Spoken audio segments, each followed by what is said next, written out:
Me and my buddies riding around looking for a couple pain pills before we had to go to work one time. Went down to this old man named Gary's house. Gary's about 70 years old, made good money, was in the UMWA, United Mine Workers of America. He was a big dick in the county.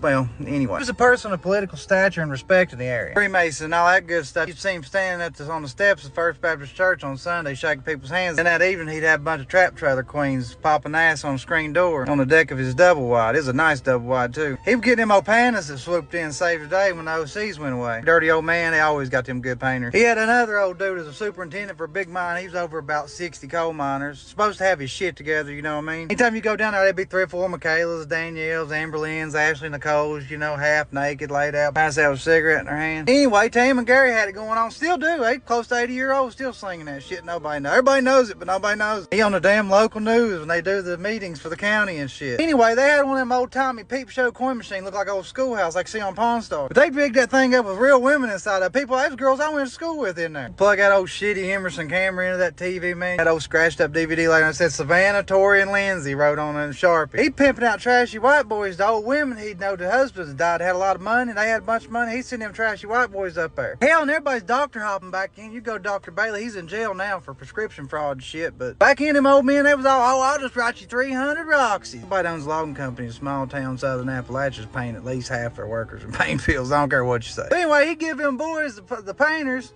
And then they would go, and then the women would pay him, so everybody was took care of. But anyway, me and my buddy went down there one time. He was working logging, I was working in the mine. So let's go down and see what Gary's got going on. And we're old school. This is back in the day, like I said, 12, 13 years ago. Back in the day enough where you had to cut them patches open to get any of that fent they like to do now. We went down there and got a couple of them. We went to the park. And a couple low dollars too. Gonna get a couple of them in before we went to work. And we went down there in the park, seen old boy it beat the brakes off my homeboy back in high school. He just got out of jail, was all swolled up and shit, walking around with no shirt on, no job, no nothing. You running shit in a small town, they ain't got no damn socks on. Anyway, my buddy cut one of them patches open, was chewing on one, had another one on his chest. He said, I'm gonna get that son of a bitch. He said, I've been coming for years. I was thinking to myself, no, he's gonna beat the fuck out of both of us. Cause we're rough youngins either way, but sometimes, you know, people, they just whip your ass. I was wrong. I saw the power of the fetty of the fent back before anybody even knew what it was. My homeboy just looked like a t-shirt on a coat hanger rack just flying through the air. He was so damn skinny, muscular little son of a bitch. They worked logging for his daddy's whole life. All this is justified because my buddy back in about 10th grade, he'd like peroxide his hair and shit like Slim Shady, Eminem. We was all Eminem fans, you know, just